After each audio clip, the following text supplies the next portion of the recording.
Welcome students, my self Deepak Sharma. आपका स्वागत है class 11th teaching computer science with Python code 083 और हमारा चैप्टर है computational thinking and getting started with Python. Python start करने से पहले आपको कंप्यूटर्स और कंप्यूटर की प्रोग्रामिंग लैंग्वेज के बारे में पता होना चाहिए। जैसा कि हम जानते हैं, कंप्यूटर्स आजकल हमारे दैनिक जीवन का एक महत्वपूर्ण पार्ट बन गया है। हम आजकल बिना कंप्यूटर के अपनी दुनिया को सोच ही नहीं सकते। लेकिन कंप्यूटर कुछ नहीं है जब तक उसे कोड की सहायता से बताया ना जाए कि उसे करना क्या है। कोड क्या होता है? कोड एक प्रकार से इंस्ट्रक्शंस का सेट होता है जो किसी भी प्रोग्रामिंग लैंग्वेज में लिखा जाता है मशीन से हमारी बात करने में सहायता करने के लिए। जिस प्रकार हम ह्यूमंस अलग अलग लैंग्वेजेस बोलते हैं, उसी प्रकार मशीन्स की भी अपनी लैंग्वेज होती है। बहुत सारी प्रोग्रामिंग लैंग्वेज आजकल अलग अलग कामों के लिए अवेलेबल हैं और इन प्रोग्रामिंग लैंग्वेज में जो प्रोग्राम लिखते हैं उन्हें कोडर्स या प्रोग्रामर्स कहा जाता है।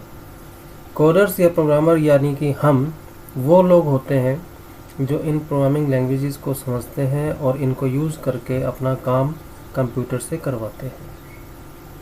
कोडर्स यानी प्रोग्रामर यानी कि हम अपने कोड को लिखते हैं, यूज़ करते हैं प्रोग्राम बनाने के लिए और फिर इन्हें मशीन्स पर रन किया जाता है, जो आजकल हम अपनी लाइफ में देखते हैं या हम इन्हें डेली यूज़ करते हैं। चाहे वो लैपटॉप हो, चाहे वो फ़ोन हो, टीवी हो, चाहे वो कार हो। इन प्रोग्राम्स को लिखने के लिए कोडर्स कामों की छोटी छोटी सीक्वेंस को लिखते हैं जिन्हें मशीन्स के द्वारा परफॉर्म किया जाता है। इन्हीं सीक्वेंसेस को हम एल्गोरिथम कहते हैं। फॉर एग्जांपल, कार का भी अपना एक कंप्यूटर प्रोग्राम होता है जो उसके सिस्टम को मॉनिटर करता रहता है। कार के प्रोग्राम का एक एल्गोरिथम ये भी हो सकता है, मान लीजिए हमने डैशबोर्ड पर एक बटन प्रेस किया तो स्क्रीन पर इंजन का स्टेटस अपीयर हो जाए। यह भी अपने आप में एक कंप्यूटर प्रोग्राम की सहायता से किया गया काम है। पाइथन भी ऐसी ही एक कंप्यूटर प्रोग्रामिंग लैंग्वेज है। इसे डेवलप किया गया था गुइडो वैन रसम के द्वारा फरवरी 1991 में। यह लैंग्वेज दो प्रोग्रामिंग लैंग्वेज के आधार पर बनाई गई है, जिसमें से एक लैंग्वेज का नाम है ABC लैंग्वेज। इस लैंग्वेज को मेनली यूज़ किया जाता था टीचिंग पर्पज़ के लिए। और पाइथन लैंग्वेज की जो दूसरी आधारभूत लैंग्वेज है उसका नाम है मॉडुला 3। मॉडुला 3 लैंग्वेज की मुख्य विशेषता क्या थी या क्या है? इसकी सिंप्लिसिटी और सेफ्टी। साथ ही साथ यह एक पावरफुल सिस्टम प्रोग्रामिंग लैंग्वेज के तौर पर भी यूज़ की जाती है। इन दोनों प्रोग्रामिंग लैंग्वेज यानी ABC लैंग्वेज और मॉडुला 3 को आधार बना के गुइडो वैन रोसम ने फरवरी 1991 के अंदर पाइथन प्रोग्रामिंग लैंग्वेज को डेवलप किया था। पाइथन एक ऐसी लैंग्वेज है जिसे आसानी से यूज किया जा सकता है, लर्न यानी सीखा जा सकता है और यह एक पावरफुल प्रोग्रामिंग लैंग्वेज भी है। लेकिन अगर हम पाइथन सीखना चाहते हैं, पाइथन की अपनी जर्नी स्टार्ट करना चाहते हैं, तो ये हमारे लिए बहुत इम्पोर्टेंट है कि हमें एक कंप्यूटर की विशेष टर्म जिसका नाम है कंप्यूटेशनल थिंकिंग, उसके बारे में पता होना चाहिए कि कंप्यूटेशनल थिंकिंग क्या है, इसके दौरान क्या थिंकिंग की जाती है या क्या काम किया जाता है और इसे हम अपने आप में कैसे डेवलप कर सकते हैं, ये हमें पता होना चाहिए। क्योंकि अगर हम कोई भी कंप्यूटर की प्रोग्रामिंग लैंग्वेज को प्रोग्राम बनाने के लिए या हम यूँ कहें कि जिन प्रॉब्लम का सॉल्यूशन हम बना रहे हैं अपने प्रोग्राम की सहायता से कंप्यूटर को यूज़ करके, तो हमें अफेक्टिव सॉल्यूशंस यदि बनाने हैं तो हमें कंप्यूटेशनल थिंकिंग के बारे में ज़रूर पता होना चाहिए। तो आइए सबसे पहले हम बात करते हैं कि कंप्यूटेशनल थिंकिंग क्या है और ये कैसे डेवलप की जाती है। जैसा कि आप सबको पता है कि आजकल के जो कंप्यूटर्स हैं वो बहुत ही ज़्यादा पावरफुल हैं और कई प्रकार के कामों को आसानी से सॉल्व कर सकते हैं या परफॉर्म कर सकते हैं। वो काम चाहे सिंपल हो चाहे कॉम्प्लेक्स हो, लेकिन किसी भी प्रॉब्लम का सॉल्यूशन लिखने से पहले हमारे लिए ये बहुत ज़रूरी हो जाता है कि हम सबसे पहले उस प्रॉब्लम को ही भली भांति अच्छी प्रकार से समझें और यह भी समझें कि उस प्रॉब्लम का सॉल्यूशन किन किन तरीक़ों से बनाया जा सकता है या किन किन माध्यमों से या किन किन अप्रोचेस से उस प्रॉब्लम का सॉल्यूशन बनाया जा सकता है। तो यही हमारी कंप्यूटेशनल थिंकिंग है और अब हम कंप्यूटेशनल थिंकिंग को ऐसे डिफ़ाइन कर सकते हैं। जब हमारी थिंकिंग किसी भी प्रॉब्लम के सॉल्यूशन को बनाने में या सॉल्यूशन को कंप्यूट करने में केंद्रित होती है, उसी थिंकिंग को कंप्यूटेशनल थिंकिंग कहा जाता है। वास्तव में कंप्यूटेशनल थिंकिंग एक अप्रोच या एक तरीका है या एक जरिया है जिसके सहायता से प्रॉब्लम्स को सॉल्व किया जाता है। उसके लिए हम अपने कंप्यूटर साइंस में जितने भी कॉन्सेप्ट्स या आइडियाज़ सीखते हैं उन्हें यूज़ किया जाता है और उन प्रॉब्लम का सॉल्यूशन बनाया जाता है और फिर उन प्रॉब्लम के बनाए गए सॉल्यूशंस जो कि प्रोग्राम्स के तौर पर होते हैं उन्हें कंप्यूटर पर एग्जीक्यूट या रन किया जाता है। कंप्यूटेशनल थिंकिंग एक प्रॉब्लम सॉल्व करने का प्रोसेस है जिसके अंदर ये सारे स्टेप्स फॉलो किए जाते हैं। सबसे पहला स्टेप इसके अंदर होता है डिकम्पोजिशन, दूसरा होता है पैटर्न रिकॉग्निशन या डाटा रिप्रेजेंटेशन, तीसरा स्टेप होता है एब्स्ट्रैक्शन और इसी के अंदर एक स्टेप और होता है जनरलाइजेशन और चौथा स्टेप होता है एल्गोरिथम। आइए हम सबसे पहला स्टेप समझते हैं डिकम्पोजिशन। ये डिकम्पोजिशन क्या होता है? डिकम्पोजिशन एक प्रोसेस है जिसमें एक बड़ी या कॉम्प्लेक्स प्रॉब्लम को छोटे छोटे कामों में या छोटे छोटे सब प्रोसेस के अंदर बांट दिया जाता है या ब्रेक कर दिया जाता है ताकि हम उन छोटे छोटे प्रोसेसेस को बेटर तरीके से डिस्क्राइब कर सकें, समझ सकें और प्रॉब्लम को एग्जीक्यूट कर सकें, उस प्रॉब्लम को सॉल्यूशन को बना सकें और उसे सेपरेटली इंडिविजुअली एग्जीक्यूट कर सकें। डिकम्पोजिशन के अंदर मेन चीज़ें क्या शामिल हैं? पहला, एक टास्क को छोटे छोटे टास्क के सीक्वेंस में डिवाइड करना और दूसरा, किसी एक कॉम्प्लेक्स या बिग सिस्टम के एलिमेंट्स या पार्ट्स को पहचानना। हम इस चीज़ को एक एग्जांपल से समझ सकते हैं। जैसे कि कुकीज़ बनाना एक कॉम्प्लेक्स टास्क है जिसे छोटे छोटे सिंपल टास्क में डिवाइड किया जा सकता है, जैसे mixing up the dough, forming into shapes via cookies cutters and baking. Means पहले डो को मिक्स करना, फिर कुकीज़ कटर की सहायता से उन्हें शेप्स में कन्वर्ट करना, उनकी शेप्स बनाना और बाद में उनको सेंकना।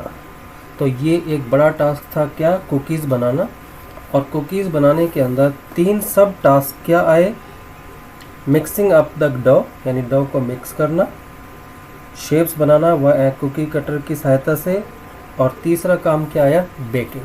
तो डिकम्पोजिशन में ऐसे ही एक बड़े टास्क को उसके छोटे छोटे सब टास्क में डिवाइड कर लिया जाता है, फिर हर टास्क को इंडिविजुअली और सेपरेटली एग्जीक्यूट किया जाता है, पूरा किया जाता है और फिर वो छोटे छोटे टास्क मिलके हमारा एक बिग टास्क कंप्लीट हो जाता है। सेकंड स्टेप है पैटर्न रिकॉग्निशन। पैटर्न रिकॉग्निशन के प्रोसेस में हम जिन अलग अलग प्रॉब्लम्स को सॉल्व कर रहे हैं उनके अंदर क्या सिमिलरिटीज़ हैं, क्या उनके अंदर डिफरेंसेस हैं, उन्हें पहचाना जाता है। पैटर्न रिकॉग्निशन करते समय क्या क्या किया जाता है?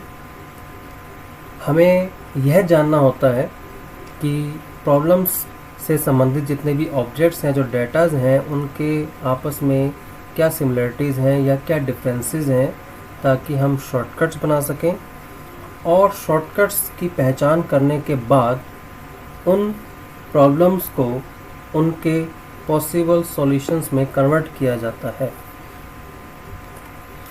इस बात को हम एक एग्जाम्पल से समझ सकते हैं। जैसे कि हम जब रोड पे ड्राइव करते हैं तो अगर हम लेन्स स्विच करें, यानी एक लेन से दूसरी लेन में जब हम बदलें बिना किसी सूचना के या बिना किसी साइन के, तो एक्सीडेंट्स हो सकते हैं। तो सबसे पहले ड्राइवर जब भी किसी लेन को स्विच करता है, यानी किसी लेन को बदल के दूसरी लेन में जाता है, तो सबसे पहले वो ट्रैफिक के पैटर्न को पहचानता है। उसके बाद ये डिसाइड करता है कि उसे कब अपनी लेन स्विच करनी है। तो इस प्रकार के पैटर्न्स को रिकॉग्नाइज करना इस सेकंड फेज़ या स्टेप का काम है। नेक्स्ट फेज़ है एब्स्ट्रैक्शन।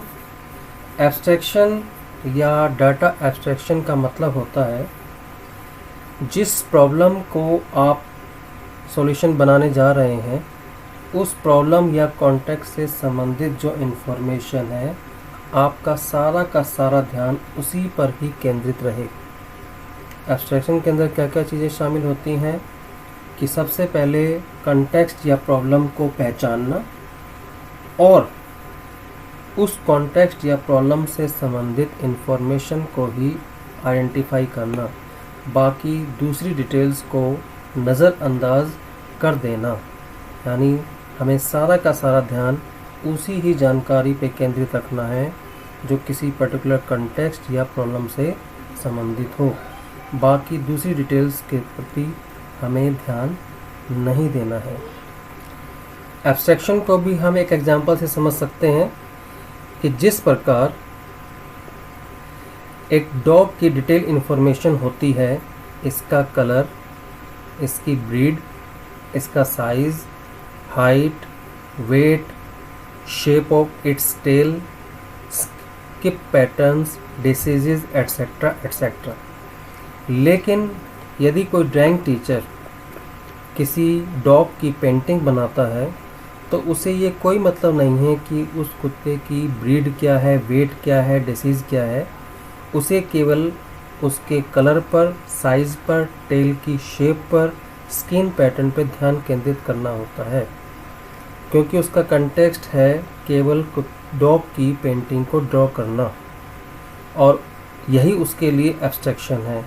बाकी चीज़ें डिटेल जैसे कि ब्रीड, वेट, डिसीज़, ये सब उसके काम की नहीं होती और वह इन चीज़ों को नज़रअंदाज कर देता है।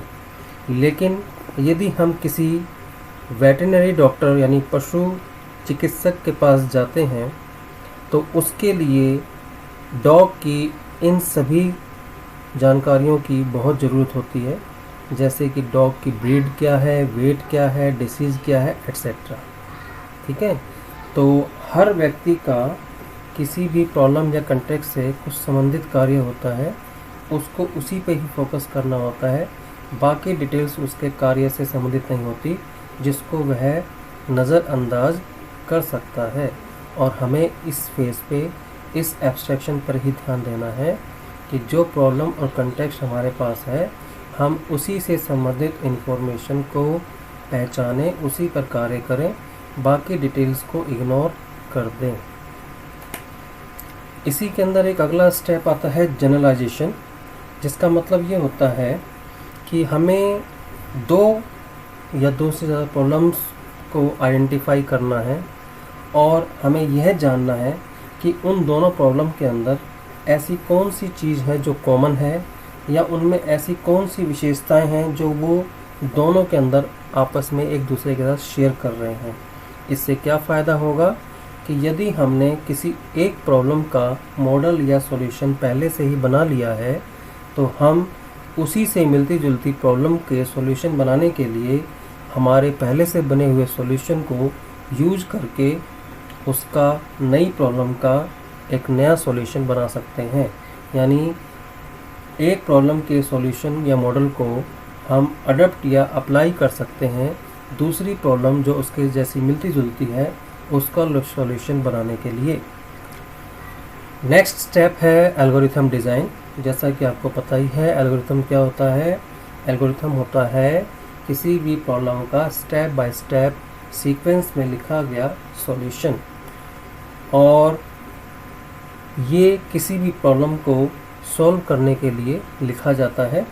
ये स्टेप्स लिखे जाते हैं और एल्गोरिथम डिज़ाइन के अंदर इन स्टेप्स को कैसे लिखा जाएगा, उनको कैसे ऑर्गेनाइज किया जाएगा, इस पर विचार किया जाता है। या दूसरे शब्दों में हम ये कहें कि एल्गोरिथम स्टेप बाय स्टेप की गई हमारी एक प्लानिंग होती है जो किसी भी प्रॉब्लम के सॉल्यूशन को बनाने के लिए यूज़ की जाती है। एल्गोरिथम डिज़ाइन का मतलब है एल्गोरिथम्स को डेवलप करना। हम एल्गोरिथम को ऐसे भी डिफाइन कर सकते हैं कि एक एल्गोरिथम स्टेप्स का सीक्वेंस या सीरीज़ होता है जो किसी भी प्रॉब्लम को सॉल्व करने के लिए लिखा जाता है। इसके लिए हम कुछ इनपुट डाटा पे वर्क करते हैं, इनपुट डाटा पे कुछ प्रोसेसिंग अप्लाई करते हैं और जैसे रिक्वायर्ड या डिज़ायर्ड आउटपुट हमें चाहिए उनको हम प्राप्त करने का प्रयास करते हैं। नेक्स्ट जो सबसे इम्पोर्टेंट फेज़ है किसी भी प्रोग्रामिंग का, या कोई भी चीज़ हम यदि बनाते हैं, कोई भी प्रोडक्ट हम बनाते हैं, तो हमने वह प्रोडक्ट सही बनाया है नहीं, लोगों की या किसी कस्टमर की या कंज्यूमर की ज़रूरत को पूरा कर रहा है कि नहीं, कस्टमर या कंज्यूमर उससे सेटिस्फाई है नहीं, ये देखने के लिए हर फील्ड के अंदर, प्रोग्रामिंग फील्ड के अंदर भी एक प्रोसेस अप्लाई किया जाता है जिसका नाम होता है इवैल्यूएशन। इवैल्यूएशन, अगर हमारी यह सोच है कि हम जो चीज़ बना रहे हैं वह परफेक्ट होनी चाहिए, उसमें किसी प्रकार की कोई कमी नहीं होनी चाहिए, ऐसे कंस्ट्रक्टिव थिंकिंग के लिए इवैल्यूएशन एक बहुत ही ज़रूरी पार्ट होता है। इसके अंदर कंप्यूटेशनल थिंकिंग भी शामिल है। इवैल्यूएशन का मेन मकसद क्या होता है कि हमने decomposition, pattern recognition, abstract generalisation, algorithm design, इन स्टेप्स के द्वारा जो सॉल्यूशन हमने बनाया है, यूज़र की जिस प्रॉब्लम का सॉल्यूशन हमने बनाया है या कंज्यूमर की जिस प्रॉब्लम का सॉल्यूशन हमने बनाया है, इन स्टेप्स को फॉलो करके क्या वह अच्छा है और क्या वह इफ़ेक्टिव है। तो इवैल्यूएशन के दौरान क्या क्या चीज़ों को माना जाता है या क्या क्या चीज़ें कंसिडर की जाती हैं कि एल्गोरिथम यानी जो स्टेप बाय स्टेप सॉल्यूशन बनाया है वह करेक्ट है या नहीं, जो भी यूज़र्स की रिक्वायरमेंट हैं, जो भी रूल्स हैं, कंस्ट्रेंट्स हैं, डिज़ाइन प्रिंसिपल्स हैं, उनको हमने पूरा किया है कि नहीं। और तीसरा होता है जो मेन होता है वो है परफॉर्मेंस, यानी जो हमने यूज़र की प्रॉब्लम का सॉल्यूशन बनाया है क्या वह यूजेबल है, क्या वह एफिशिएंट है, क्या वह स्पीडी है, क्या वह कॉम्प्लेक्स है, क्या वह भरोसेमंद रिलायबल है, एट्सेट्रा।